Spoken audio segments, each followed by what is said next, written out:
السلام علیکم۔ نیا دور کے ساتھ میں ہوں سبیل حسین۔ ناظرین، آج سائفر کیس کے حوالے سے دو مختلف عدالتوں میں سماعت ہوئی ہے۔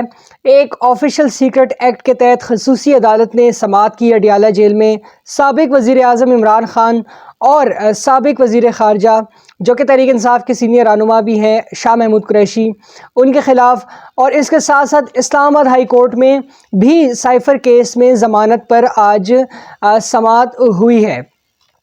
آج ہی جو ہے تو خصوصی عدالت کے جج ابو الحسنات ذوالقرنین نے اڈیالہ جیل کا دورہ کیا، جہاں پہ اڈیالہ جیل میں تو سماعت ہی ہوئی، لیکن آج عمران خان کے بیرک کا دورہ کیا۔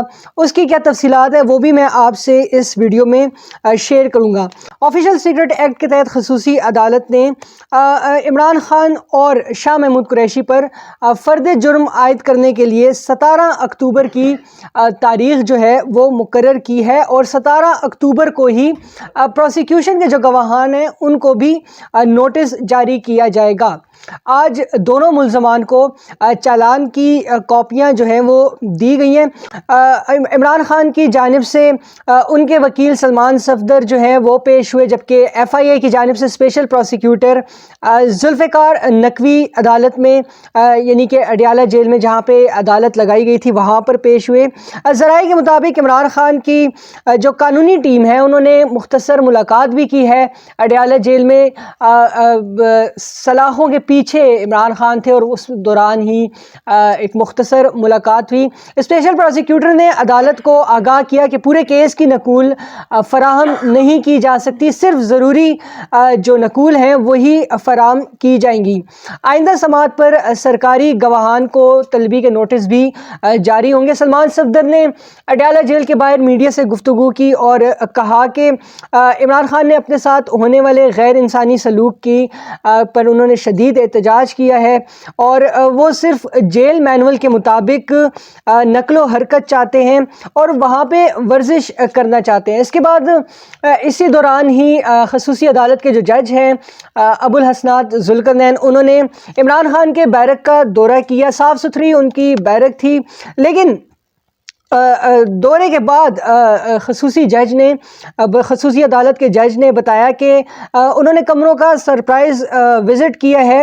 چیئرمین تحریک انصاف عمران خان نے شکایت کی کہ چلنے پھرنے کے لیے جگہ بہت کم ہے، تو اس سلسلے میں احکامات جاری کیے ہیں۔ ان کے کمرے کے باہر جو دیوار ہے اس کو توڑ کر چہل قدمی کے لیے 60 سے 70 فٹ کا جو جگہ ہے وہ بنا دی جائے گی کہ وہاں پہ عمران خان جو ہے تو چہل قدمی بھی کر سکے اور ورزش وغیرہ بھی۔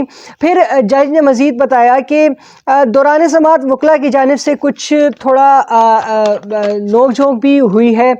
شیر افضل مروت جو ہے عمران خان کی قانونی ٹیم کے ممبر ہیں، انہوں نے عمران خان کو چالان کی کاپی پر دستخط کرنے سے روکا ہے۔ چالان کی نقول وکلاء کے ساتھ وکلاء جو ہیں وہ چالان کی نقول ساتھ لے گئے ہیں، لیکن دستخط نہیں کیے۔ تو جج صاحب کا یہ کہنا تھا کہ یہ بڑی نامناسب سی بات ہے کہ چالان کی نقول لے گئے ہیں لیکن دستخط نہیں کیے۔ اس کے ساتھ اسلام آباد ہائی کورٹ میں بھی آج سائفر کیس میں ضمانت کی درخواست پر سماعت تھی۔ آج بیرسٹر سلمان صفدر جو کہ عمران خان کے وکیل ہیں انہوں نے دلائل دیے، اور جمعرات تک یہ کیس جو ہے وہ ملتوی ہو گیا۔ جمعرات کے دن بھی دلائل اپنے سلمان صفدر جو ہیں وہ جاری رکھیں گے، اور اس کے بعد پروسیکیوشن کی جانب سے دلائل کا آغاز ہوگا۔ تو اتنی جلدی ضمانت جو ہے وہ عمران خان کی سائفر کیس میں ہوتے ہوئے نظر نہیں آ رہی۔ اگر تو ہو بھی جائے گی تو پھر اس کے بعد معاملہ ہے القادر ٹرسٹ یعنی کہ 190 ملین پاؤنڈ کی مبینہ کرپشن کا معاملہ، اور اس کے ساتھ ساتھ نیب توشہ خانہ کیس میں جو نیب کا جو توشہ خانہ کیس ہے اس میں 10 اگست کو احتساب عدالت نے عدم پیروی کی بنیاد پر ضمانتیں عمران خان کی جو تھیں وہ خارج کی تھیں، اس کو بھی اسلام آباد ہائی کورٹ میں چیلنج کیا ہے۔ تو اس سلسلے میں نیب کو نوٹسز جاری کر دیے گئے ہیں۔ اس کیس کی بھی آئندہ ہفتے سماعت ہوگی۔ تو اگر سائفر کیس میں ضمانت ہو بھی گئی تو پھر یہ دو کیسز ہیں جن میں ضمانت ہونا باقی ہے۔ فی الوقت کے لیے اتنا ہی۔ اللہ حافظ۔